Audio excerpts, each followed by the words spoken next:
Good morning, good morning, good morning. Happy Monday. I hope that your Monday morning is off to a great start. And I just hope that you had an amazing weekend. My weekend was a lot of fun. The whole week was great. So last Tuesday was the last day of the semester. I got a chance to take my students out. I treated them out to dinner, which was great.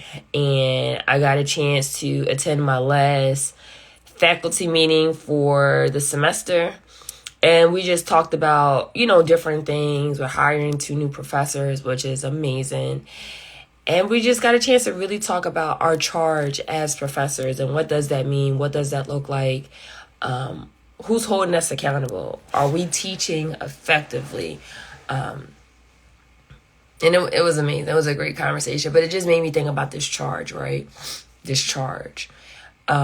Saturday I did host a holiday party. So here's why I did it. So I want to say maybe 2007, 2008. My aunt and uncle will host a family holiday party. It was always a Saturday before Christmas. So let's say the last Saturday. Yeah, it was always a Saturday before Christmas, so a week before Christmas. So you already knew what day it was. Like, you already knew. And so it was a seafood dinner. And everybody contribute. And we had it at my aunt's house. They have a nice size house. And we had it there. And where they live at was like a neutral area because...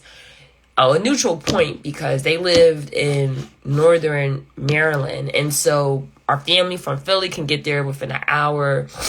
Our family from New Jersey could get there within an hour and 15 minutes by taking the Delaware Memorial Bridge. Myself and other family members that live in like Baltimore or Prince George's County, they're able to get there within an hour 20. So it was always great, always great. And then we stopped hosting because my uncle passed in 2019. So ever since then, we haven't did one. And I was like, this would be cool to bring family together. But this time it was a little different because it was more friends than family. And it was just great. We had a fun time. The party started at 6:30. Most people didn't leave till like 2. My cousins didn't leave till like 3 o'clock in the morning. So I was exhausted. I didn't go to bed until, making sure I'm just like cleaning up, just minor stuff. I didn't go to bed till like 4 o'clock on Sunday. And then I had another party to go to on Sunday. And that was cool. That was fun. So this week, it was just a lot of fun. It was just so much fun. I will say this. I try to think about what I wanted to talk about. 2 things. 1, pay attention to details. And 2, what is your charge to your family? So the first thing is pay attention to details. So we did a gift exchange for the holiday party. So everyone, if you wanted to participate, you had to purchase a gift that was $30, right? And wrap it up. And I participated. Of course, I'm a host, right? I participated. And without me really paying attention, I went to Target, love Target, and I got this gift. And it was KitchenAid. So KitchenAid is a name brand, and they have great kitchen supplies. If you're interested in buying things for your kitchen, KitchenAid is like the best. I didn't pay attention, right? So there was a box. It was a food grinder. It was a picture of a food grinder. I was like, oh my God, this is like the absolute best gift, best gift. So I'm saying to myself, you know what? I hope I win my gift because I want it for myself. Because I like to make different type of food. And I was like, this would be great for a food grinder. You could grind vegetables. There's this jerk chicken. There's this jerk marinade that I want to make. And I'm like, oh, I can grind my vegetables. I was just thinking about all these things. I was like, yeah, really, really want this. I was like, yeah, I want to make sure I get my gift, right? So we're playing a game. And one of my friends opened my gift. And they're like, what the hell is this? What I found out was that it wasn't a grinder. It was parts to the grinder. 3 bowls and I think a piece of a grinder. But I was so pissed And for me, I want to make sure everybody have a good time. So I want a gift card. And the person that wanted my gift, we just exchanged. I was like, hey, listen, just give me my gift bag. I'll go exchange it, but I'm going to give you my gift card instead. So it just made me think, like, I looked at the box and it appeared to be what I wanted, right? It was a picture of a food grinder. I thought that a grinder would be a really good, a cool gift, like a dope gift. But I was so focused on the picture that I didn't focus on the details. So it made me think about being mindful, being aware, using your third eye, right? Because sometimes things can appear to be nice, right? But if you go into like great detail, it's not. A few things. Why did I say that? So I purchased my car.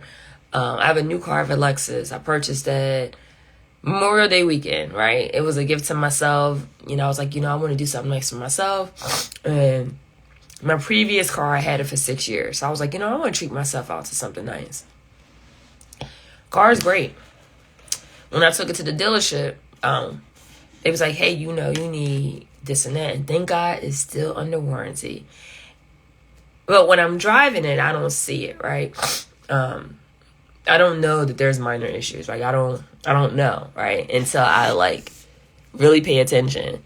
For those that are, excuse me, for those that feel like different aches in your body, I challenge you to get it checked out. Because sometimes you can appear to look good,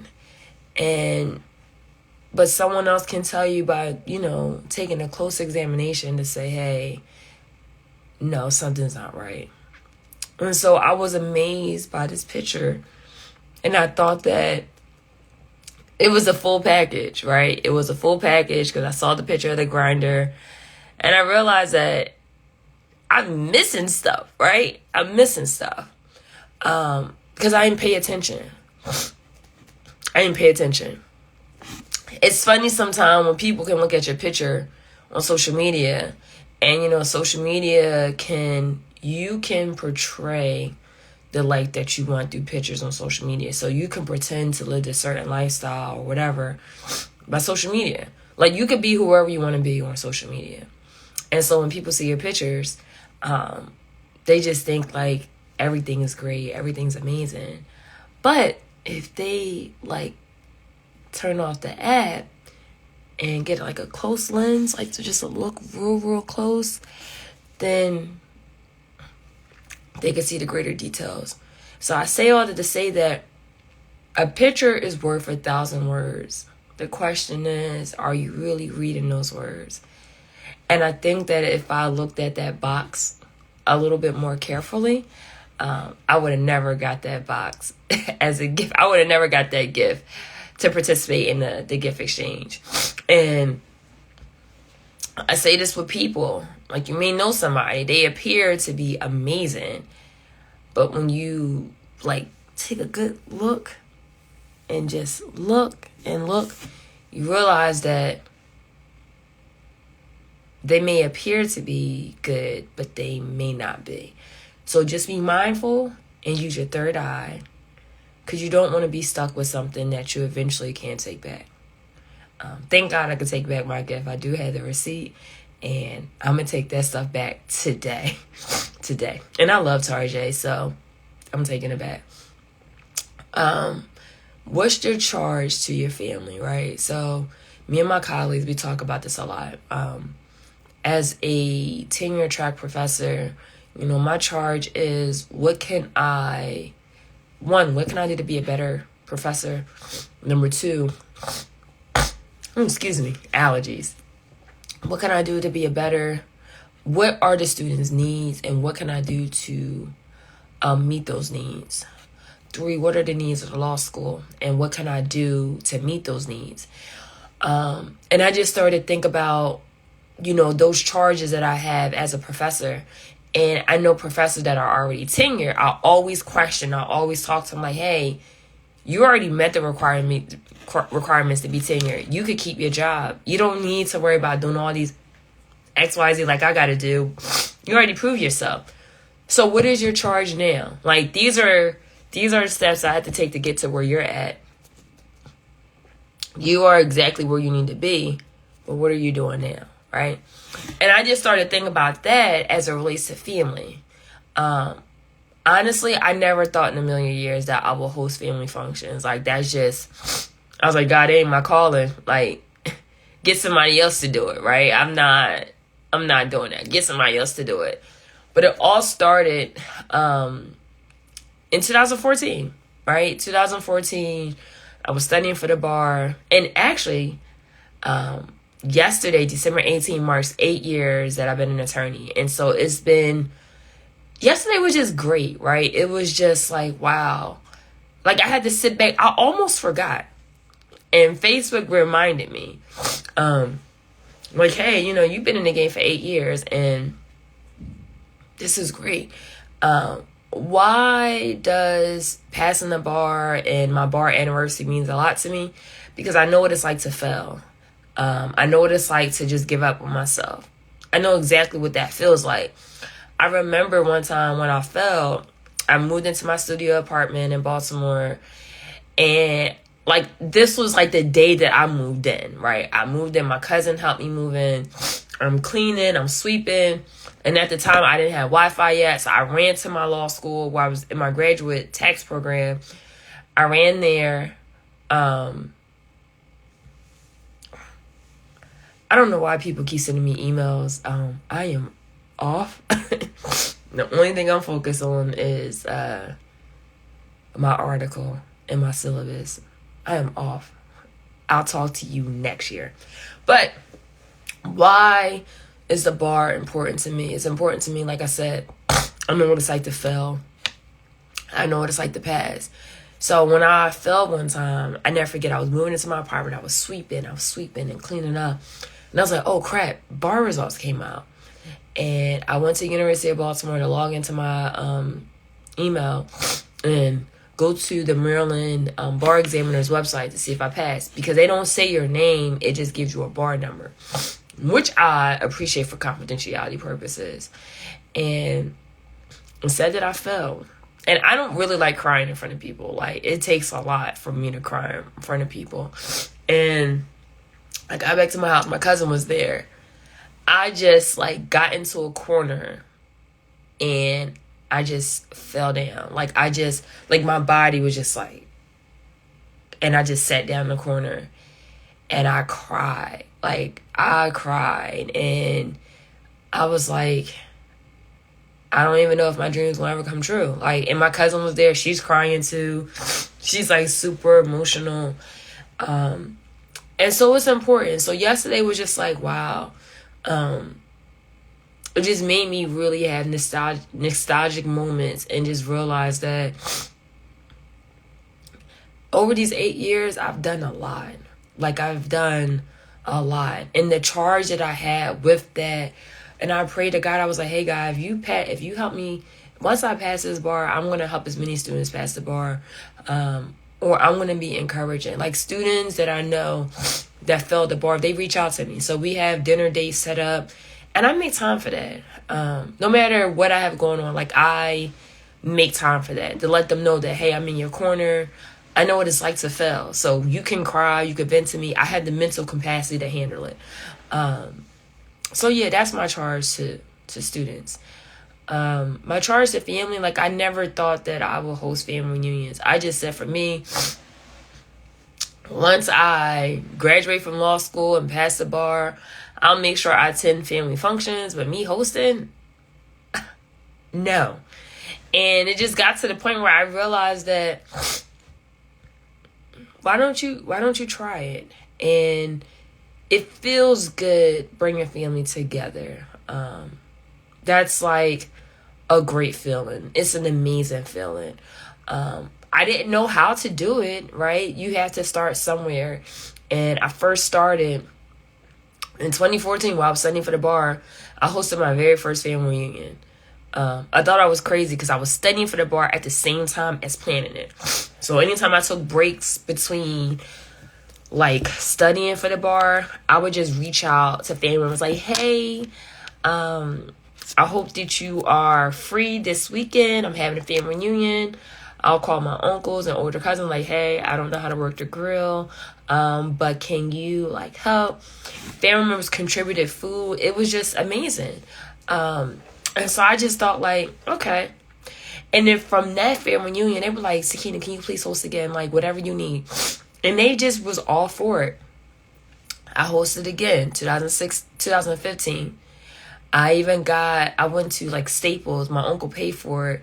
Like we had like a family tree that I got created. And everyone was signing their name. I still have it. I was like, look, I hosted this event. This is mine. This is nobody else's but mine. I still had the poster with our family tree on there. And everyone's signature that attended. I did 2016, 2017, we had the reunion in Virginia Beach. And this is on my father's side. I did not host one in Virginia Beach, 2018. I hosted with 2 other cousins.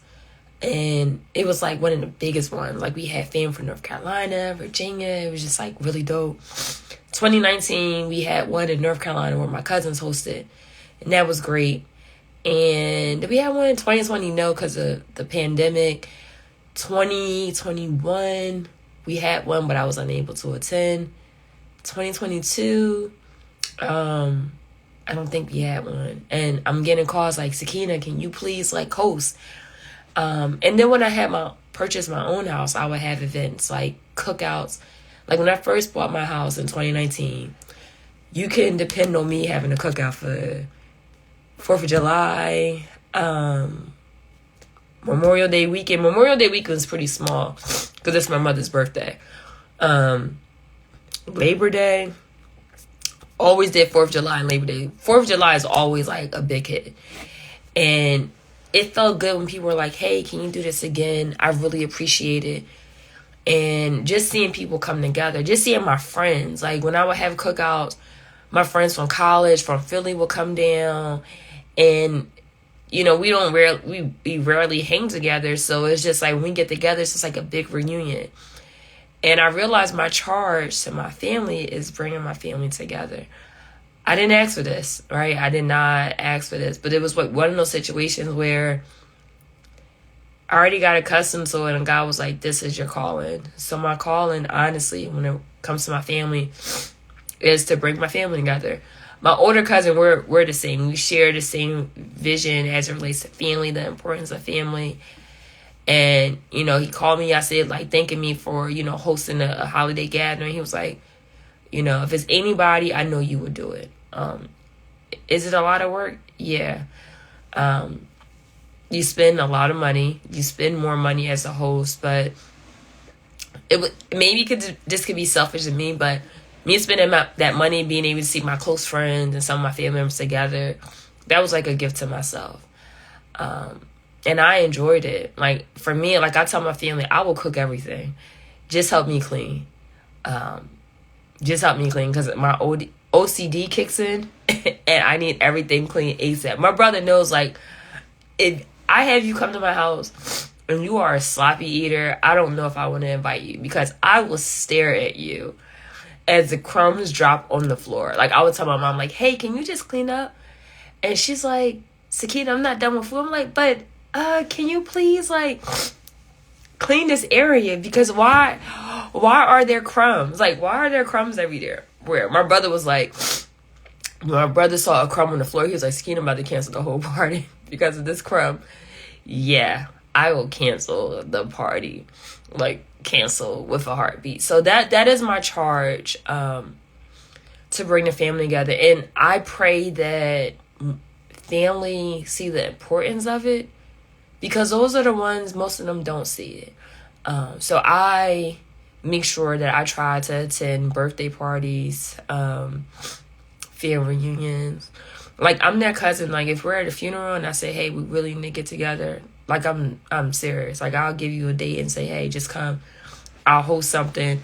Or if let's say if it's family coming to Baltimore that I really like, and I'm like, hey, stop by my house, I'll make you dinner. Like, those are the things. And I guess it's for me living in the South. I really learned the importance of family and hospitality living in the South. Like, I really learned that. And like, my friends in Florida, they had Sunday dinner every Sunday, and everybody sat at the table together. And so when I had my nieces and my godkids come over for the summer, we all eat every meal together, right? We say our prayers together. We all eat together and we say grace. Like, no one leaves a table until everyone's done eating. Like, that is something that I instilled in them when they're at my house. But I learned a lot of family traits in Florida. Like, my friends in Florida, their family, they really stuck together. They did things together. That was all they had. And when you move somewhere far away from your family, you are forced to do things together. And that's what we did. My mom's not in the military, but her job relocated when I was in 8th grade. And one, it was great to move out of the city, right? So if you are a person that lived in your hometown all your life and never moved, I challenge you to move somewhere, because you get a chance to learn a lot, and know that there's other places in the world besides your hometown.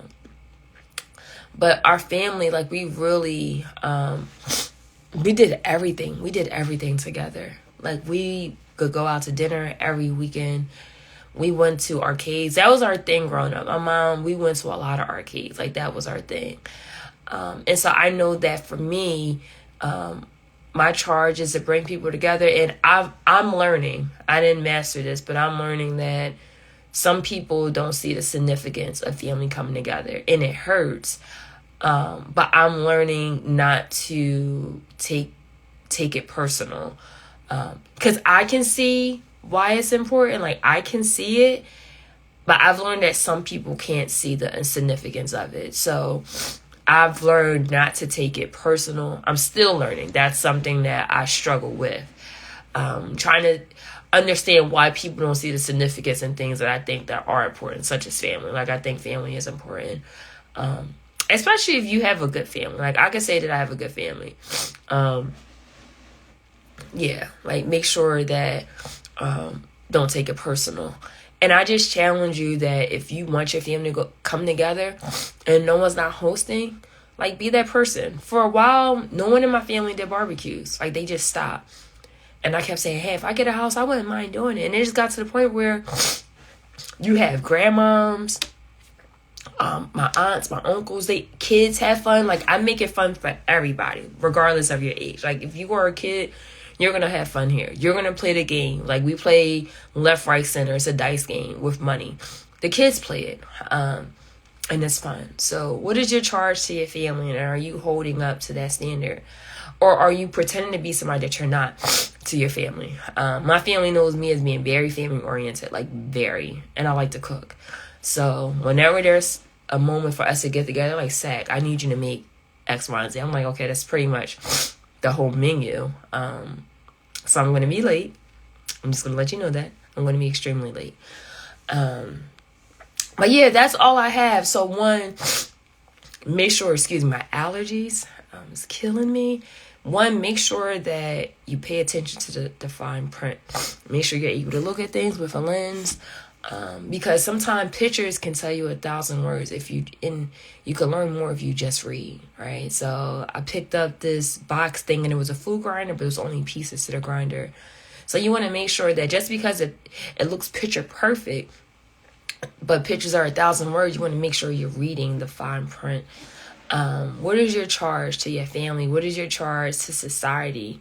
It's funny because, one, I know my charge to my family is to pretty much bring family together. And I know my charge in with my church. And I wanted to, step out of being a leader and just say, hey, I'll be there. Like, I'll be in the background. But I realized that ain't me. That's not me. And I'll say this. I'll share this. So I've been praying about this for a while. And I've been a Bible study facilitator for 2 years. But I want to do something different. I love breaking down the Bible to people, and I'm not like this Bible thumper. I don't know every scripture. I know a good amount of scriptures, but being a Bible study leader, it forces me to learn more. But I really want to do Bible study for those that are in rehabs, people that struggle with drug addiction. I really want to encourage them through scripture that they can get through it. I don't know how to get it done, but I feel like, and this is the first time I'm sharing this, I don't know how to get there. I know I can talk to someone. There's some rehab. There's a lot of recovery programs in Baltimore where I think what I need to do is just be tenacious and just go for it, right? Just do it. And I really want to go to the rehab centers and say, hey, can I do Bible study here once a month? Like, I really want to do that. Like, I have family that struggle with addiction, and I have some family that still do. And I pray for them. But if I could be there, I don't need to be dressed up. I could just wear a hoodie and some sneakers and pray over them. Like, I really want to do that. Like, I've been thinking about that big time. Like, when I was talking to God, like, hey, I don't want to be a leader. I don't want to host Bible studies no more. And I just heard him saying, like, you can't stop now. Like, I want you to do something else. I'm like, God, why are you charging me with all this stuff? Like, I just want to sit down. And I thought about, now there's going to be some, like, committees that I had to remove myself from. And I thought, like, it would be great if I woke up and I didn't have to worry about being in no leadership position. Like, that would be great. But then I thought about it. Maybe that's not who I am. Maybe I was born to lead. So I just can't be idle. I don't even know what that's like. I don't know what that's like to be idle. I do know what it's like to help somebody. I do know what it's like to make a difference. And I realize that that's my charge to society. Yeah, that's my charge to society. To be loving, to be caring, to be gentle. Yeah, that is my charge. So I hope that you guys have a great week. I'm going to be working on my article. Again, leadership, like, I'm hosting a writing session. So my colleague's going to jump on Zoom with me in like 7 more minutes. And we're going to write and finish our articles. It's nothing but women of color that's going to be on the Zoom. And we're going to work on our scholarly articles that we're trying to get published next year. So please pray for us about that. But yeah, and please excuse my allergies. My allergies are terrible in the morning. And I didn't take my medicine yet, so I need to do that. But yeah, I hope that your week is great. I hope that you have a great Christmas. And if you're an Eagles fan, we do play on Christmas Eve, so we're going to beat the Cowboys. So I said that. So yeah, have a great Monday and just have a great week. And to all the men out there, this is Monday, so I'd like to shout you out. Like, I hope and pray that you are your authentic self. And I hope that people give you the space to vent. And it's funny because I find more men venting to me. Like, it could be like friends that I met in college, or some friends I met now, like just men. And I always ask, do they have other spaces to vent? And they will always say, Sakina, like, you don't judge me. You listen. And I'm like, I wish that more people did that. And I didn't know. I just thought that was being normal, right? I thought, like, giving somebody the space to vent, I thought that was normal for me. And I realized that it's not. And so to all the men out there, just hearing about the young man Twitch, the DJ that committed suicide, and just knowing that other men had those same thoughts, but there's something preventing them from doing it. My heart goes out to you, and I sincerely mean this. I hope that people talk to you with gentle words. No one doesn't really know why people commit suicide. People, life can be hard for them and they don't know how to take it. And so I just pray that if you feel that way, I hope that you do get the help that you need. I hope that you do know there is help out there. And I hope that you're able to receive it. And I just hope that you're able to really have those conversations about what it means to be a man. Especially, I'm talking mainly to black men. What it means to be a black man, and what exactly do you need from people? Like, are you able to have those conversations? I found myself now when I ask people, like, how are you mentally today? How are you emotionally? And I realized that, like, some people never had somebody ask those questions. And when people respond saying, I'm okay, I respond back and say, no, give me the long answer. I learned that from a therapist. Like, no, give me the long answer. What does that mean? Like, what does that mean when you say that you're great? Like, what does that actually mean? When you say that you're okay, like, what does that mean? And I say that mainly to black men. Like, we had this conversation Saturday about black men just not opening up, not saying nothing. And I told one of my cousin's girlfriend, I was like, yo, I can think about it, but I said, I'm not going to tear no man down. Like, I'm just not. There's too many women that do that. I'm not going to be the next one. Like, I'm not going to do that. So if a man comes to me and vent to me, like, that is a safe space. Like, I'm not going to say anything. Like, there's stuff that I could be in a room with a group of people and everybody can tell me their secrets and no one will never know. No one will never know. Like, I would just not say anything at all. So to men, to black men, like, my heart goes out to you, and I just pray that I am acknowledging you today, but I acknowledge you every day. I do hope that you realize that your mental health is important.